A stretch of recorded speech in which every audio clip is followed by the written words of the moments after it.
donc aimer Israël. Donc on va lire un passage en premier, si vous voulez bien, dans l'Apocalypse, au chapitre 12. Apocalypse, chapitre 12, nous allons lire spécialement quelques versets de ce chapitre qui nous parle évidemment donc d'Israël. À prime abord, vous allez voir que l'Apocalypse est un livre avec beaucoup de symboles, il est vrai, mais aussi des choses qui peuvent se discerner assez facilement. Donc on va lire dans l'Apocalypse 12, verset 1er jusqu'au verset 5, dans ce grand message intitulé « Pourquoi devons-nous aimer Israël ?» C'est Jean, l'apôtre, donc, qui déclare « Un grand signe parut dans le ciel, une femme, notez bien, une femme enveloppée du soleil, la lune sous ses pieds et une couronne de 12 étoiles sur sa tête. Elle était enceinte et elle criait, étant en travail et dans les douleurs de l'enfantement. Un autre signe, voyez, un autre signe, paru encore dans le ciel, et c'est un deuxième. Voici, c'était un grand dragon de couleur rouge, ayant 7 têtes et 10 cornes, et sur ses têtes 7 diadèmes. Sa queue entraînait le tiers des étoiles du ciel et les jetait sur la terre. Le dragon se tint devant la femme qui allait enfanter afin de dévorer son enfant lorsqu'elle aurait enfanté. Elle enfanta un fils. Et ensuite on décrit ce fils qui doit paître toutes les nations avec une verge de fer. Et son enfant fut enlevé vers Dieu et vers son trône. Et la femme s'enfuit dans le désert où elle avait un lieu préparé par Dieu afin qu'elle y fût nourrie pendant 1260 jours. Amen. Voilà, nous avons du pain sur la planche, mais c'est vraiment intéressant, donc par rapport à ce que nous vivons comme époque, de comprendre la révélation de la parole de Dieu. Nous le remarquons, nous vivons des jours très, très dangereux actuellement. Les nuages, je dirais la tempête et de l'orage sont en train de se rassembler sur les nations de la terre. L'éclair commence à briller. La verge de Dieu, la verge brillante, c'est Israël. C'est Israël. Et les chrétiens, de façon générale, ne peuvent pas ignorer ou renier la signification de la nation d'Israël. Ce que la nation d'Israël signifie. Si vous lisez la prophétie biblique, eh bien, vous allez découvrir très rapidement qu'Israël fait partie à 100% de toute la prophétie qui concerne l'avenir et le futur. Israël est très important. Et en vérité, aujourd'hui, il n'y a pas une seule journée à la radio, à la télévision, dans les journaux où on ne parle pas d'Israël. Pourquoi ? On ne parle pas tous les jours dans le monde du Canada ou de la Tchécoslovaquie ou même de la France, voyez. Mais Israël, tous les jours, on parle de ce petit pays. La vérité, c'est que les yeux du monde entier sont posés sur ce petit État d'Israël.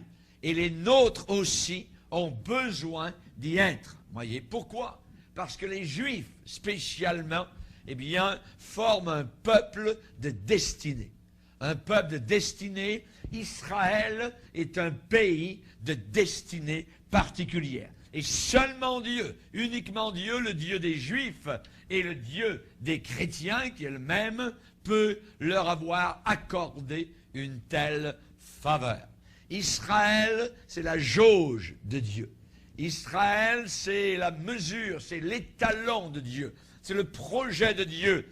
C'est le programme de Dieu, je dirais presque l'horloge de Dieu. Si vous voulez savoir à quelle heure nous sommes au point de vue prophétique, il faut regarder le pays d'Israël. C'est une nation depuis 60 ans maintenant, reconnu aux Nations Unies. Le président Truman, voyez, a été un des premiers à téléphoner donc en Israël pour déclarer la félicitation donc que le petit pays d'Israël était maintenant reconnu donc comme faisant partie de la famille des nations. Ce qui, dès le départ, a enragé les nations arabes. Nations arabes, à l'ONU, lors du vote, ont toutes voté contre Israël.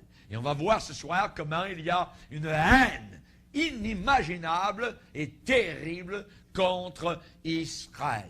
Et on voit qu'ils ont gagné, Israël a gagné 4 guerres, vous voyez, où tout était contre eux en nombre, en point de vue militaire, et ils ont quand même gagné. Actuellement, c'est un pays productif, à un très haut niveau. L'armée d'Israël est une puissante force, et ils ont accompli des choses incroyables. Donc, certains pensent aujourd'hui que Dieu a détourné complètement le dos d'Israël, et certains pensent que Dieu, a peut-être annulé ses promesses qu'il avait faites à Abraham, à Isaac et à Jacob. Absolument pas. Absolument pas. Les promesses que Dieu a faites aux patriarches, donc hébreux, demeurent encore aujourd'hui. Je vais vous expliquer ce soir, en 2 parties particulièrement, ce que Dieu nous dit sur la nation d'Israël à partir d'Apocalypse chapitre 12. N'oublions jamais des choses à se rappeler que, premièrement, Jésus-Christ était un juif. Jésus-Christ était un juif qui a été élevé par des parents juifs. Il a été consacré au temple à Jérusalem le 8e jour, selon la tradition juive, voyez. Et le temple dans lequel il a été consacré était un temple juif, voyez. Il a été élevé dans son enfance à étudier les paroles de Moïse, la Torah, voyez, le Pentateuque, les 5 premiers livres spécialement donc de la Bible. Et il a étudié les prophètes d'Israël. Jésus-Christ est devenu ensuite, plus tard, un rabbi juif, un enseignant juif. Quand il est mort sur la croix, les brigands qui étaient l'un à droite et l'autre à gauche étaient des juifs. Voyez, et il est mort, Jésus-Christ, avec une pancarte au-dessus de sa tête, écrite en 3 langues. Celui-ci est Jésus, le roi des Juifs. Des Juifs. C'était écrit en hébreu, c'était écrit en grec et en latin. Les 12 premiers disciples de Jésus étaient tous des Juifs, et ils ont porté l'Évangile aux gentils, aux goïms, que nous sommes nous, qui ne sommes pas juifs pour la plupart. Ce sont des juifs qui nous ont apporté la bonne nouvelle. Merci Seigneur. La Bible que j'ai entre les mains est une Bible juive, du début à la fin. Elle a été écrite par des juifs. Ce sont tous des juifs qui ont écrit ce livre-là et qui nous ont dit, vous êtes mieux de croire, sinon vous ne serez pas sauvés. Que Dieu soit béni. Et Jésus-Christ lui-même leur a dit, allez par le monde entier, prêcher la bonne nouvelle. Celui qui croira sera sauvé, celui qui ne croira pas sera condamné. Nous allons voir donc spécialement qu'il y a eu une faveur particulière, spéciale, qui a été faite à Israël. Nous avons lu tout à l'heure dans Apocalypse, au chapitre 12, que Jean avait un grand signe dans le ciel. Et il va déclarer en disant, c'est une femme enveloppée du soleil, la lune sous ses pieds et une couronne de 12 étoiles sur sa tête. Cette femme était enceinte et elle criait, voyez, étant en travail et dans les douleurs de l'enfantement. Maintenant, qui est cette femme? Femme étonnante, voyez, dans le ciel. Tout d'abord, ce qu'elle n'est pas. Cette femme n'est pas la Vierge Marie. La Vierge Marie catholique, qui souvent est démontrée donc en ayant sur sa tête une couronne de 12 étoiles, et avec une sorte de globe sous ses pieds, avec un serpent parfois donc qu'elle est en train d'écraser. Cette femme, dans Apocalypse 12, n'est pas donc Marie. Marie a donné naissance au Seigneur Jésus-Christ. Marie, il est vrai, doit être honorée parmi toutes les femmes, mais ces deux versets d'Apocalypse 12, 1 et 2 ne la décrivent pas.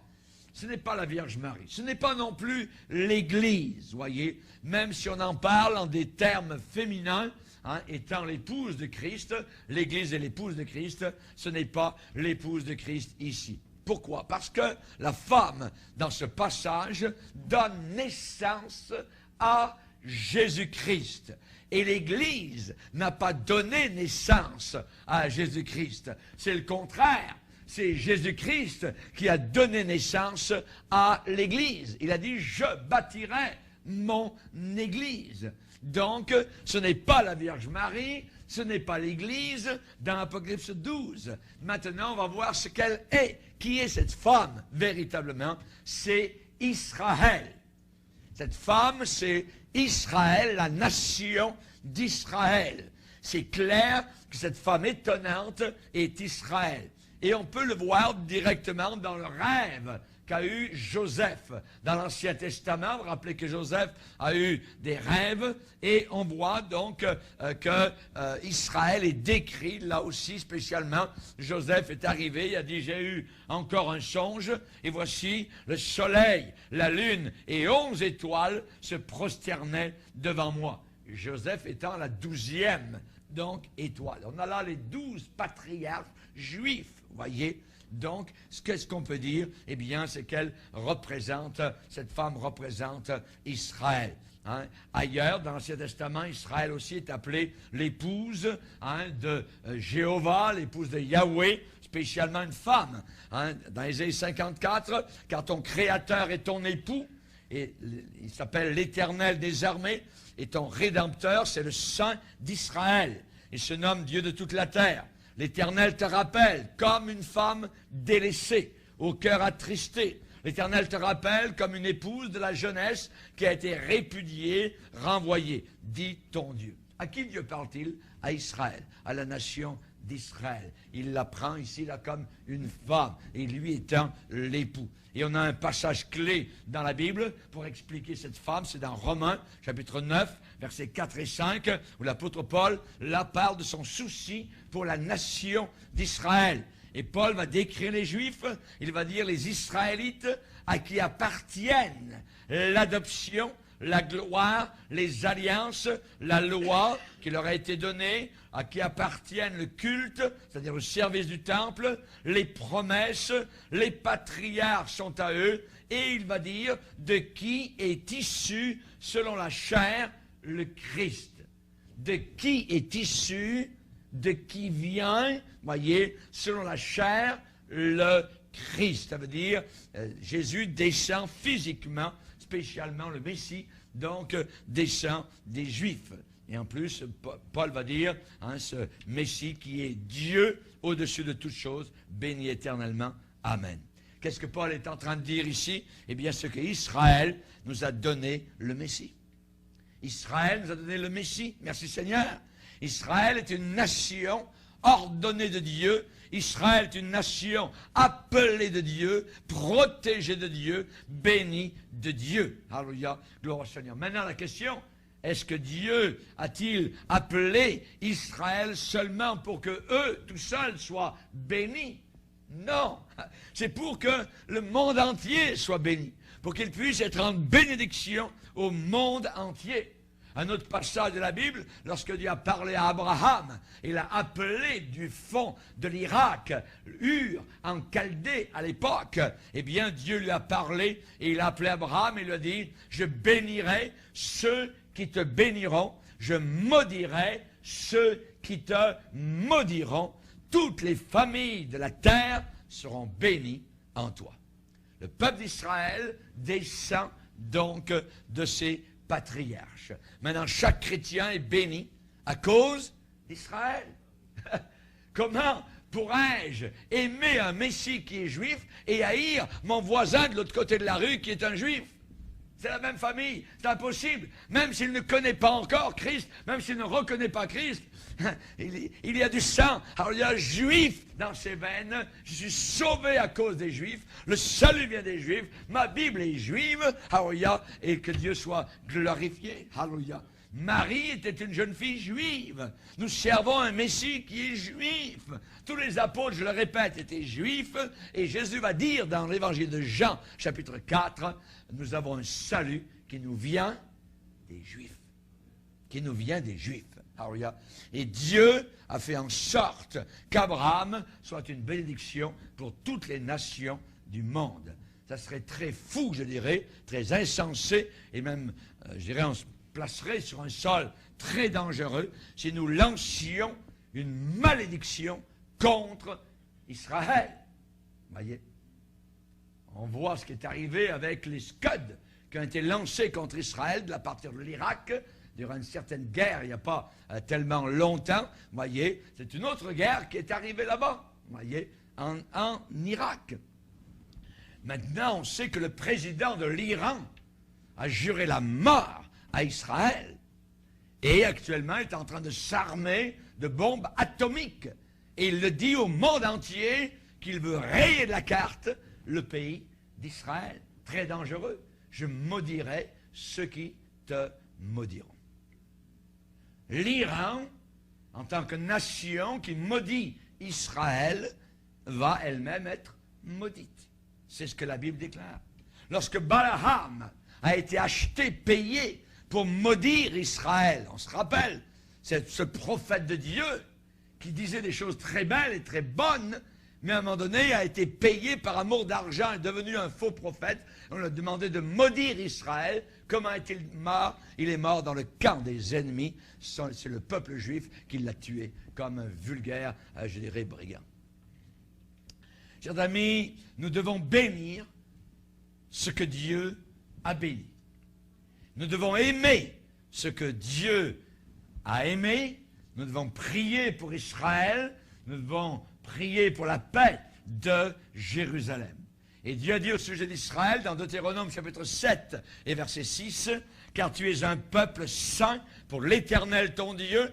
L'Éternel ton Dieu t'a choisi pour que tu sois un peuple qui lui appartienne entre tous les peuples qui sont sur la face de la terre. » Nos amis juifs sont en train d'apprendre actuellement une chose. C'est que leurs meilleurs amis sur la face de toute la terre, ce sont les chrétiens qui croient à la Bible. C'est eux qui sont les vrais amis d'Israël. Et Satan ne veut pas qu'ils sachent, évidemment, cela. Juste une petite parenthèse. Vous connaissez les prix Nobel de la paix, voyez. Ça existe depuis plusieurs décennies, voyez. Dans les prix Nobel, les Juifs ont, je dirais, ont raflé 53% des prix Nobel d'économie. Juste les Juifs. Ils ont raflé 38% des prix Nobel de physique, 29% des prix Nobel de médecine, 28% des prix Nobel de chimie, 27% des prix Nobel de littérature. Einstein était un juif. Et il y a beaucoup de savants. Comment se fait-il, qu'il y a tellement de savants, parmi les juifs? Ils sont à peine 13 millions dans le monde entier, sur 6 milliards d'êtres humains sur la planète Terre. Et en Israël, actuellement, il y a environ 6 à 6 millions seulement et demi, voyez, de véritables juifs. Et pourtant, ils ont reçu une grande partie des récompenses internationales les plus prestigieuses. C'est assez drôle pour ce qu'ils forment. Ils sont environ 2/10 de 1% de la population mondiale. Et ils ont raflé des prix Nobel et des prix Nobel. Et quelque chose. C'est le peuple de Dieu. Mais ils ont, premièrement, un ennemi. Un ennemi satanique. Il y existe un ennemi satanique d'Israël. Et l'Apocalypse, dans l'Apocalypse 12, elle nous donne évidemment des symboles d'une femme étonnante et en même temps d'un dragon effroyable, épouvantable, redoutable et terrible.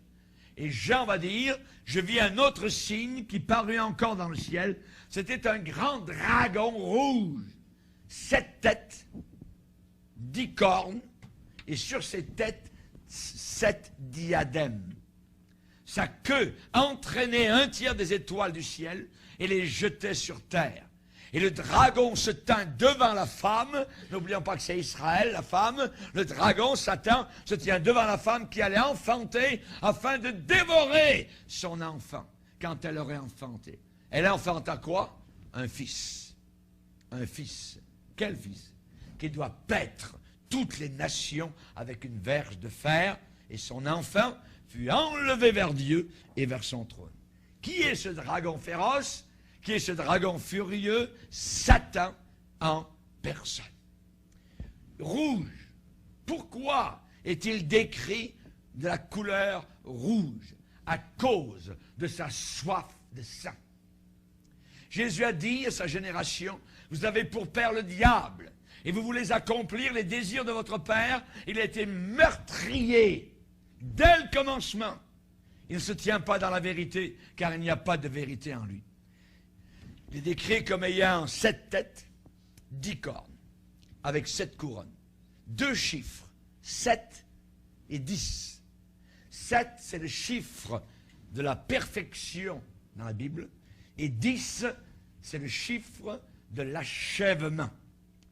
7 chiffres de la perfection, 7 jours dans une semaine, 7 notes sur l'échelle musicale.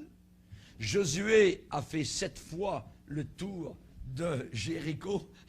Dans Matthieu 13, il y a 7 paraboles du royaume. La grande tribulation va durer 7 ans. Il y a 7 églises dans Apocalypse 2 et 3. Il y a 7 lampes ardentes qui brûlent devant le trône, qui sont les 7 esprits de Dieu. Le candélabre juif a 7 branches dans le temple. Et on pourrait continuer, Ouais. 7, le chiffre de la perfection. 10, le chiffre de l'achèvement. 10 commandements, les 10 plaies d'Égypte, 10 jours de persécution totale contre l'Église, dans l'Église de Smyrne, c'est l'épreuve pleine et totale. Oui. Et là, on nous dit qu'il a 7 têtes et 10 cornes. Qu'est-ce que ça nous dit? Eh bien, la corne dans la Bible nous parle de la puissance, symbole de puissance. Quand vous mettez 7, le chiffre 7 et le chiffre 10 ensemble, ces choses, voyez, sont des symboles de la puissance, de la sagesse terrestre, diabolique de Satan. Un plan parfait de destruction. Satan est le plus grand des rebelles. Satan est le plus grand des terroristes. Il séduit, nous dit la Bible, le monde entier. C'est la raison pour laquelle la majorité des gens ne croient pas en lui. Il a réussi ce coup de maître. Voyez, c'est un menteur. Il dit à la population, Satan n'existe pas, ça n'existe pas. Voyez, alors qu'il existe, il est très réel. Isaïe nous dit que c'est qu'il a voulu, à une certaine époque, monter au-dessus du trône de Dieu. On va lire dans Isaïe 14, verset 12, où il est dit, « Te voilà tombé du ciel, astre brillant, fils de l'horreur, tu es abattu à terre, toi le vainqueur des nations. Tu disais en ton cœur, je monterai au ciel, j'élèverai mon trône au-dessus des étoiles de Dieu. Je m'assiérai sur la montagne de l'assemblée, à l'extrémité du septentrion. Je monterai sur le sommet des nues, je serai semblable au Très-Haut. » Voyez, l'orgueil. Lucifer était un très bel ange, un archange dans le ciel. Mais un jour, il a décidé qu'il était trop sage, trop fort, trop glorieux, trop puissant pour être quelque chose de plus bas, hein, de moins que Dieu. Il a dit, je serai au-dessus de Dieu. Imaginez. Il a voulu s'élever lui-même au-dessus des étoiles de Dieu. Et l'Apocalypse nous dit qu'il a balayé de sa queue un tiers des étoiles. étoiles représentent ici les anges. Il a mené une rébellion des anges de Dieu et il a réussi à avoir 1/3 des anges et 2/3 d'autres anges sont restés fidèles au Seigneur. Donc 1/3 des anges qui ont suivi le diable sont devenus des démons qui travaillent actuellement ici-bas sur cette terre. Voyez. Évidemment, on sait qu'il a dirigé, Satan a dirigé cette grande révolte contre le Dieu Tout-Puissant. Il a chuté misérablement et il avait à peine dégainé son épée de rébellion, voyez, que les foudres et les tonnerres de la colère du Tout-Puissant ont commencé à rouler au travers des cieux. Maintenant, est-ce que le nombre des anges, voyez, qui sont devenus des démons, vous dérange? Eh bien, j'aimerais vous dire, rappelez-vous qu'il y a 2/3 des anges qui sont restés fidèles au Seigneur. Ils n'ont pas chuté. Ça veut dire qu'il y a 2 anges de Dieu pour un ange de Satan, un ange du diable. Amen. Que Dieu soit glorifié. Dans Jude, au verset 6, on parle de eux, et on dit les anges qui n'ont pas gardé leur dignité, mais qui ont abandonné leur propre demeure. L'apôtre Pierre va dire, hein, les anges qui ont péché, et Dieu les a précipités dans les abîmes de ténèbres et les réserve pour le jugement. 2 Pierre, chapitre 2, verset 4. Chers amis, l'enfer éternel est destiné en premier, évidemment, à Satan et à ses démons. Jésus a enseigné cela au sujet de ceux qui seront condamnés au jugement final, à la condamnation finale. Ceux qui seront à sa gauche, le Seigneur va leur dire, retirez-vous de moi, maudits, allez dans le feu éternel qui a été préparé pour le diable et ses anges. Pour le diable et ses anges. Dieu n'a pas fait l'enfer pour vous. Amen. Dieu a préparé l'enfer, premièrement pour le diable et pour ceux qui suivent le diable, spécialement les anges du diable. Évidemment, si quelqu'un choisit de suivre Satan, alors c'est sa destinée, l'enfer, voyez. Mais la personne va y entrer comme un intrus, parce que l'enfer n'était pas destiné pour cette personne. L'enfer, au départ, était destiné pour Satan et ses anges. C'est vrai que Satan combat donc Israël, mais sa guerre ultime, la plus grande, elle est premièrement contre le Seigneur Jésus-Christ. Il mène une guerre terrible contre le Seigneur Jésus-Christ. Satan est littéralement anti-Christ. Il est contre véritablement le Christ. Voyez. Il n'est pas l'antichrist, mais il est anti-Christ. Voyez. Il aura un jour son homme à lui, hein, son Messie, le Messie de l'enfer, sur la terre. Et on voit dans Apocalypse 12, versets 4 et 5, le dragon se tint devant la femme qui allait enfanter afin de dévorer son enfant lorsqu'elle aurait enfanté. Elle enfanta un fils qui doit paître toutes les nations. Qui est l'enfant d'Israël? Le Seigneur Jésus-Christ. L'enfant d'Israël, c'est le Seigneur Jésus-Christ. Que veut faire Satan? Il veut détruire, il a toujours voulu détruire le Seigneur Jésus-Christ. Si tu es le Fils de Dieu, voyez, c'est ça. Il lance son attaque contre le Seigneur. Qui pensez-vous qui a influencé Hérode pour tuer tous les bébés dans la région de Bethléem, ces bébés de 2 ans et en dessous? Évidemment, c'était Satan. Satan a essayé de dévorer l'enfant dès que l'enfant fut né. Dès que l'enfant fut né, voyez. Le dragon se tint devant la femme qui allait enfanter afin de dévorer son enfant. Il s'est tenu devant Israël, le peuple d'Israël, pour dévorer l'enfant d'Israël qui est le Seigneur Jésus-Christ. Voyez. Mais Satan ne peut pas et ne pourra jamais stopper, arrêter le plan de Dieu. Alléluia. Merci Seigneur. On voit que dans Apocalypse 12, 5, il est dit que cette femme, Israël, donc on l'a vu, a donné naissance, a enfanté un fils qui doit paître toutes les nations avec une verge de fer, et son enfant fut enlevé vers Dieu et vers son trône. Jésus est né, Jésus a vécu une vie parfaite, sans péché aucun. Il est mort sur une croix, il a été enterré, Il est ressuscité du tombeau comme sauveur, vainqueur, victorieux. Alléluia. Et il peut dire, maintenant j'ai vaincu et me suis assis avec mon Père sur son trône. Il est monté là-haut, dans les lieux très élevés, très hauts, sur les hautes collines de gloire. Alléluia. Et quand il vivait, eh bien, il m'a aimé. Quand il était sur la terre, il t'a aimé. Quand il est mort, il m'a sauvé. Il t'a sauvé. Quand il était enterré, il a emporté tous tes péchés. Gloire à Dieu. Quand il est ressuscité, il nous a justifiés gratuitement pour toujours. Et un jour, bientôt, très bientôt, il va revenir. Quel jour glorieux ce sera. Alléluia. Merci Seigneur. Il y a deux choses que je veux que vous appreniez sur Satan.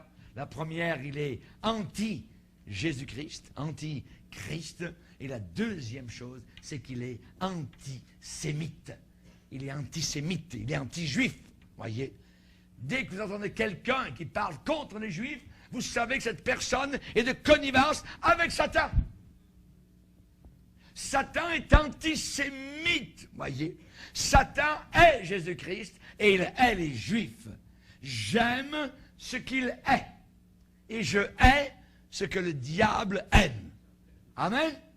J'aime Jésus-Christ et j'aime les Juifs. Je me rappelais toujours au début de ma conversion, j'étais à l'aéroport, dans un aéroport à Athènes, et il y avait un groupe, une équipe, alors il y a de sportifs juifs.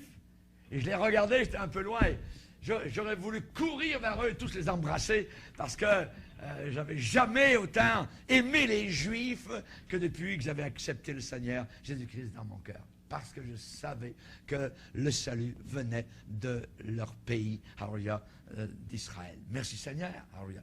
Et si vous étudiez évidemment l'histoire du peuple de Dieu, le peuple juif, eh bien vous savez qu'ils ont supporté, et vont encore supporter une très grande persécution inspirée par Satan.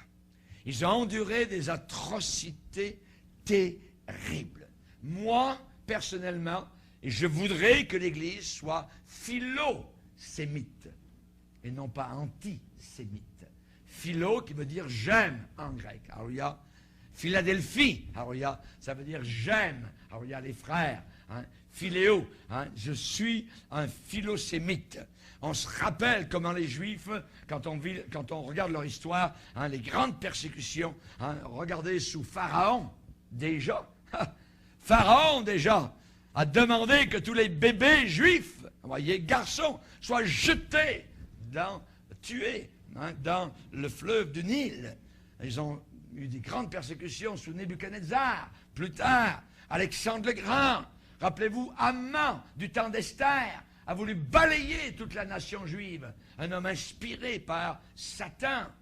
Néron, l'empereur romain, voyez, les a persécutés. L'empereur Claude, l'empereur romain, les a chassés littéralement de la capitale, donc de Rome, à une certaine époque.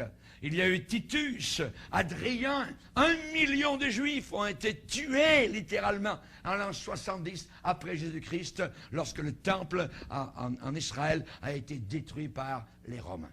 1 million de Juifs ont été égorgés, imaginez.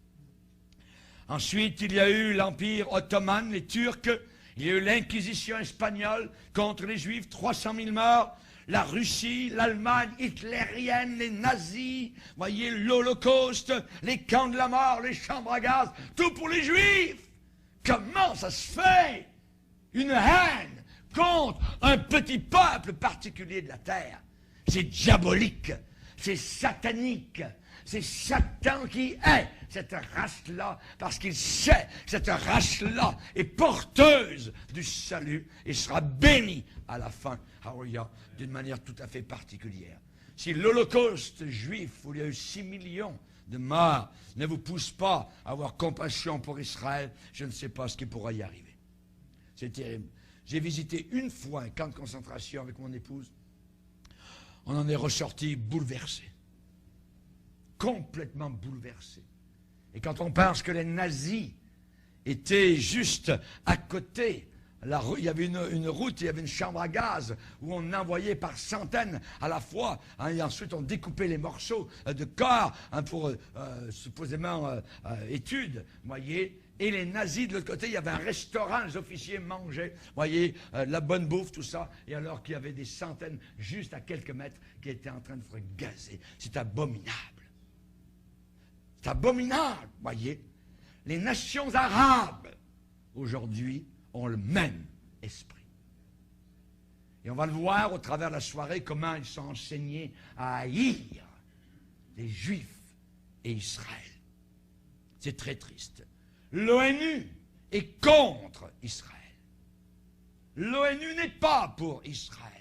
Et c'est triste qu'il y a eu une période dans l'histoire aussi qu'on a appelée les croisades, où supposément des chrétiens sont allés pour tuer en Israël des milliers de Juifs. Mais c'était des païens qui s'appelaient simplement des catholiques. Je me rappelle avoir vu dans le sud de la France un musée à Carcassonne, une vieille ville, et là où il y a un musée de l'Inquisition. Et j'ai regardé ensuite, à la sortie du musée, un livre où les gens écrivaient ce qu'ils pensaient. Et juste avant moi, il y avait quelqu'un qui avait marqué « À partir d'aujourd'hui, je ne suis plus du tout fier d'être un catholique romain. » C'est abominable. Des millions et des millions de personnes ont été tuées entre les mains des catholiques. Chers amis, quand vous pensez à la petite nation d'Israël aujourd'hui, qui sont environ 6 millions de Juifs, entourés par environ 250 millions d'Arabes. Un jour, nous sommes passés à Paris avec mon épouse à côté d'une librairie islamiste. Il y avait dans la vitrine une carte du Moyen-Orient. J'ai cherché Israël, ça n'existe pas. Ça n'existe pas. Il n'y a pas Israël, il n'y a aucune ville, c'est pas écrit, ni Jérusalem, ni il n'y a aucune ville, ni Beersheba. Ça n'existe pas. Il y a une haine. À leurs yeux, Israël n'existe pas. Voyez, il n'y a pas de pays d'Israël, parce qu'ils ne reconnaissent pas l'existence d'Israël. Dernièrement, lorsque nous sommes allés en Afrique, au Congo, nous avons pris une compagnie aérienne de Londres au Kenya. Et durant tout le long du voyage, on nous montre où se trouve l'avion. Il y a des villes. On passe au-dessus de l'Italie, on monte la ville là-bas, mais au loin, l'Espagne, telle ville, Madrid, vous êtes là, tout ça, on voit où on va. Ensuite, un peu plus loin, on arrive à Libye, tout ça, sur le désert, tout ça. Et ensuite, on va un peu plus loin, il nous montre la Turquie, tout ça. Il nous montre même la Jordanie, la capitale, Amman. Mais rien sur Israël. Rien sur Israël. Ça n'existe pas à leurs yeux. On n'a pas montré la ville de Tel Aviv ou quoi que ce soit. Non. Ils montraient Amman en Jordanie, ils montraient l'Égypte, les villes de Turquie, les villes de Libye, mais pas aucune ville d'Israël. La plupart des nations arabes souhaitent qu'Israël n'existe pas. Et ils seraient très heureux de voir Israël pousser dans la mer, n'existant pas. Actuellement, il y a 57 nations islamistes qui forment 1,3 milliard de personnes. Lisez avec moi un psaume, psaume 83.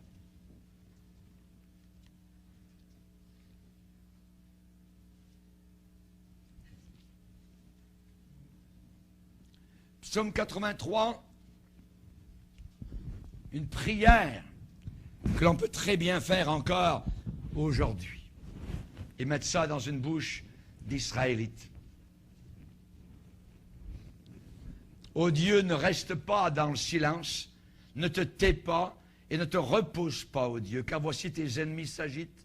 Ceux qui te haïssent lèvent la tête. Ils forment contre ton peuple des projets pleins de ruses.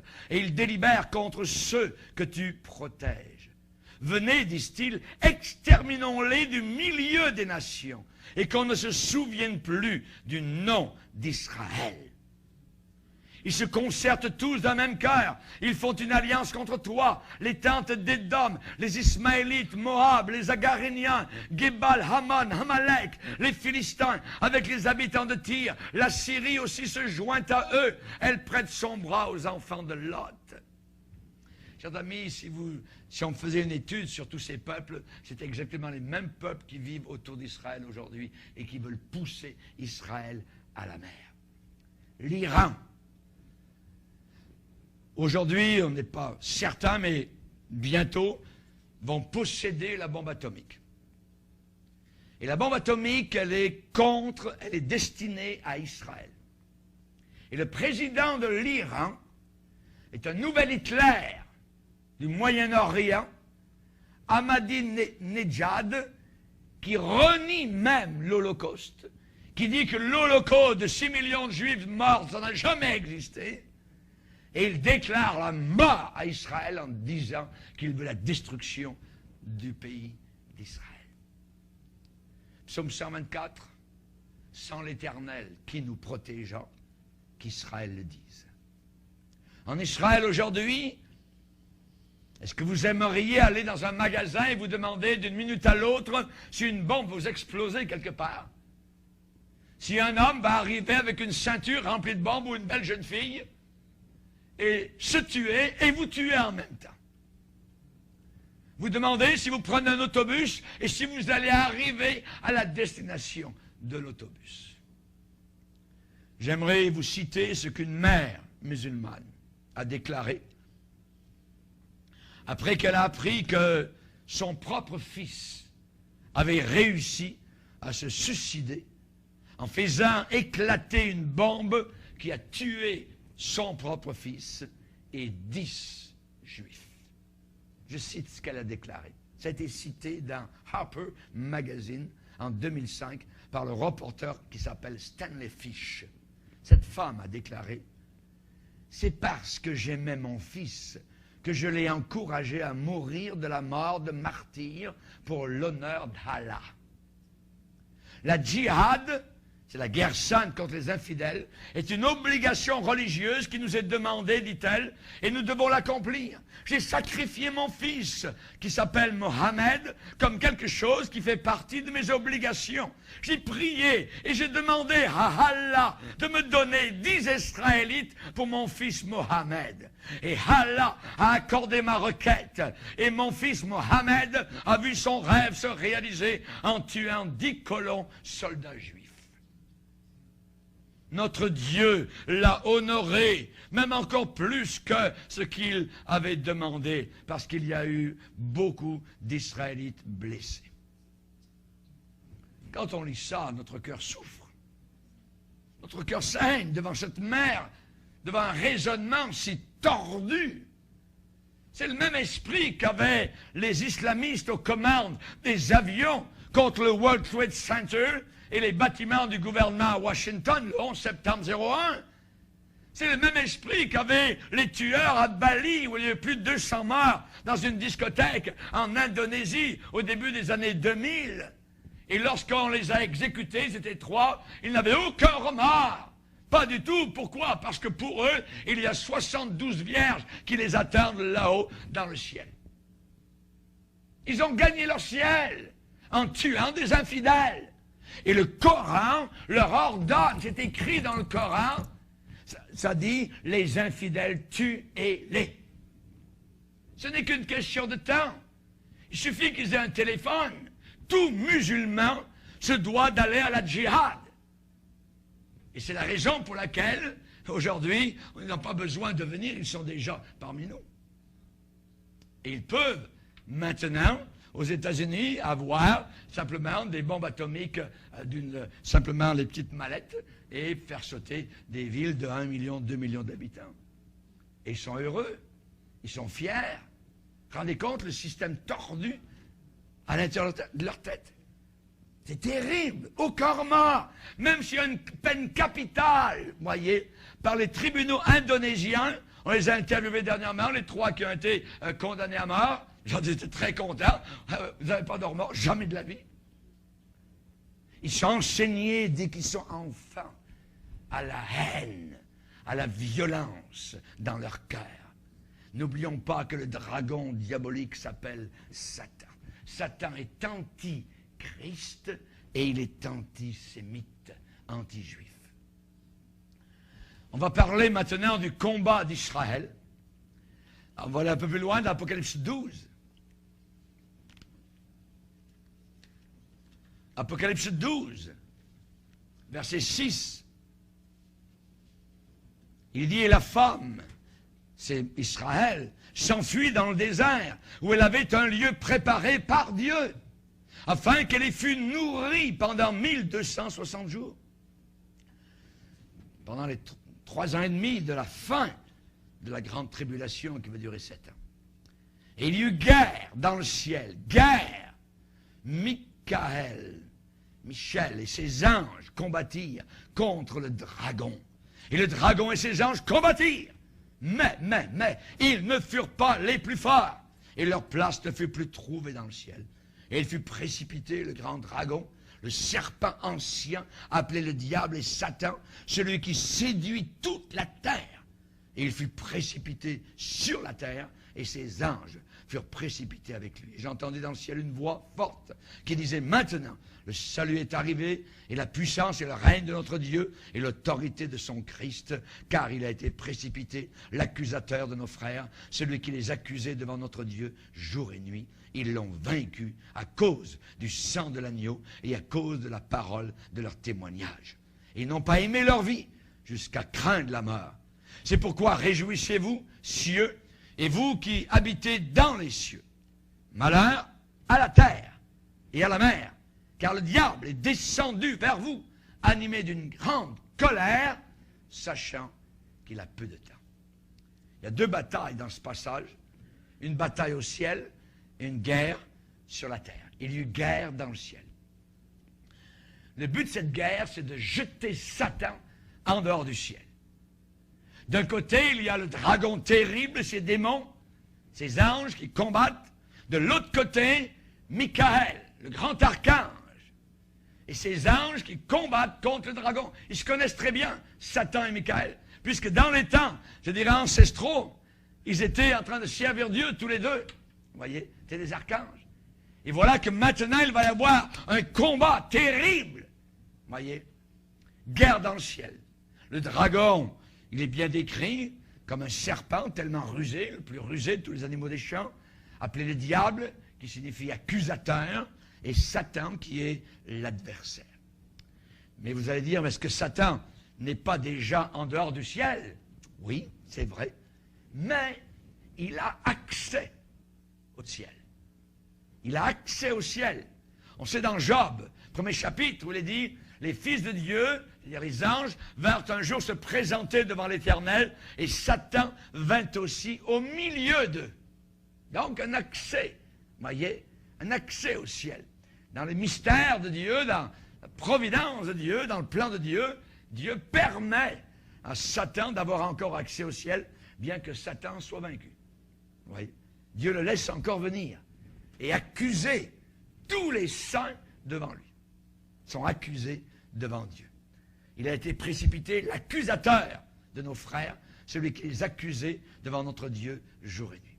Mais maintenant, voilà que Michel et ses anges sont en train de dire à Satan qu'il n'a plus accès au ciel. Et qu'il sera jeté, précipité sur la terre. J'aimerais vous dire une chose, c'est que Satan observe. Il regarde ce que vous faites. Dieu a dit à Satan, as-tu remarqué mon serviteur Job?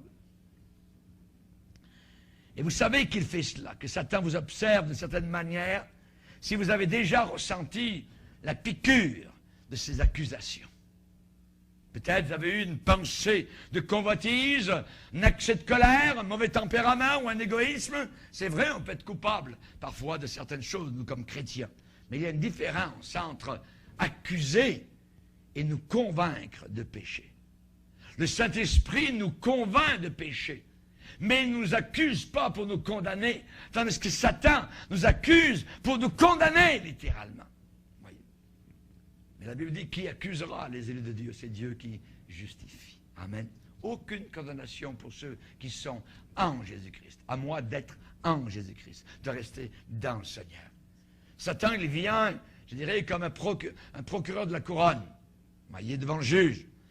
Il dit, oh Dieu, regarde ton enfant, voyez.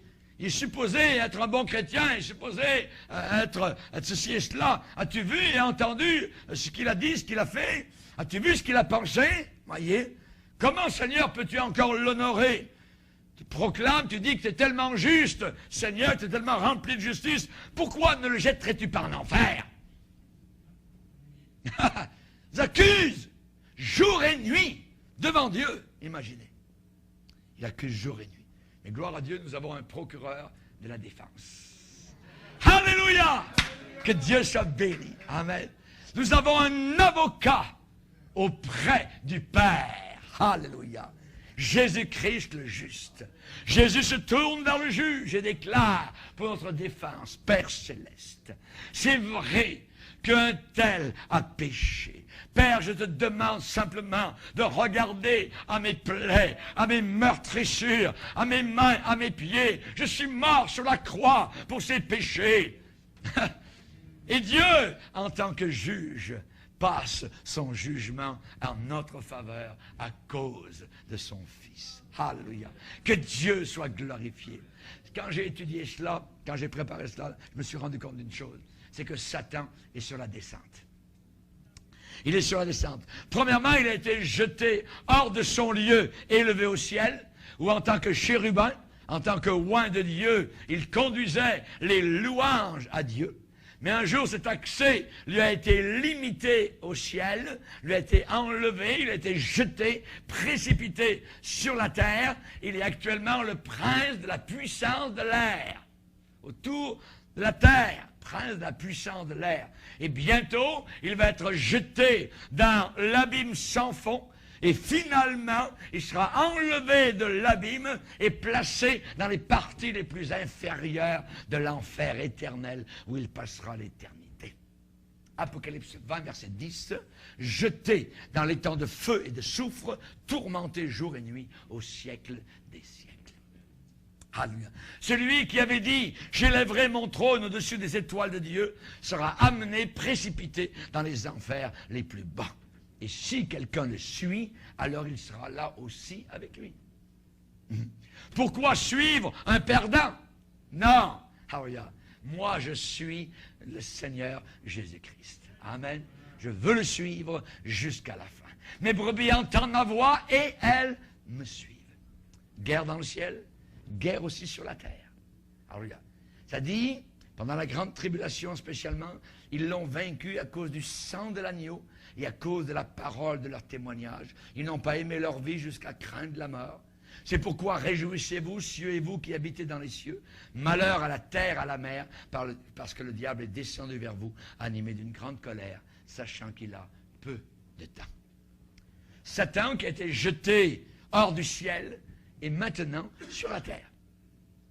Mais il est rempli d'une rage violente. Il est comme, je dirais, un animal encerclé. Vous voyez, une bête sauvage qui est encerclée, qui est acculée contre un mur, coincée, voyez, et il sait que maintenant, les choses tirent à leur fin. Il commence à combattre contre les saints avec une intensité qu'il n'a jamais démontrée auparavant.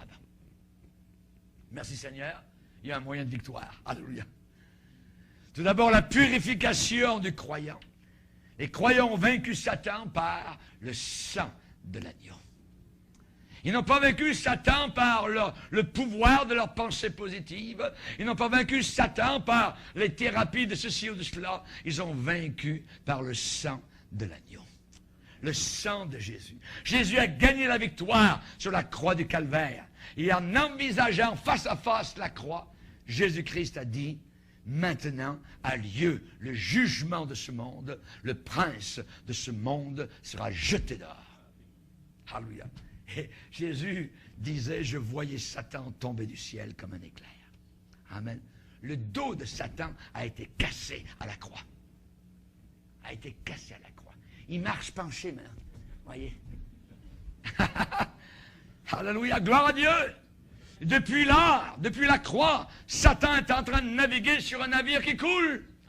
Il est en train de naviguer sur un bateau qui sombre, sur une embarcation qui fait naufrage. Satan règne sur un royaume qui est condamné, sur un domaine qui est totalement voué à l'échec. C'est le sang de Jésus qui nous donne la victoire, qui nous purifie. Croyez-vous cela? Alléluia! Le sang de Jésus nous purifie de tout péché. Allez-vous vaincre Satan? Allez-vous le vaincre? Alléluia, gloire au Seigneur. Il n'y aura jamais de victoire tant qu'il reste dans votre cœur un péché qui n'est pas confessé, dont vous ne vous êtes pas repenti.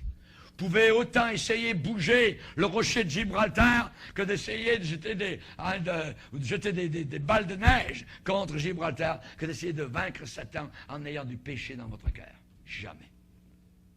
Vous serez vaincu à chaque fois. Est-ce que vous gardez dans votre vie un ressentiment? Est-ce que vous gardez dans votre vie une amertume, une convoitise, une habitude mauvaise que vous savez vraiment être péché? Voyez, il faut amener cela sous le sang purificateur de Jésus-Christ. Amen. Vous pouvez être aussi propre que neige blanche qui vient de tomber en vous repentant et en réclamant le sang de Jésus-Christ pour votre pardon. Ne donnez pas accès au diable. Amen. Ensuite, on a la victoire sur Satan spécialement par la parole de notre témoignage. Il faut savoir ce que nous sommes. Il faut savoir témoigner. Témoigner. Savez-vous que votre témoignage est une arme puissante pour vaincre le diable? Quand vous témoignez ce que Jésus-Christ est dans votre vie, vous êtes en train de jeter de l'eau sur le feu de Satan qui essaye de vous noyer.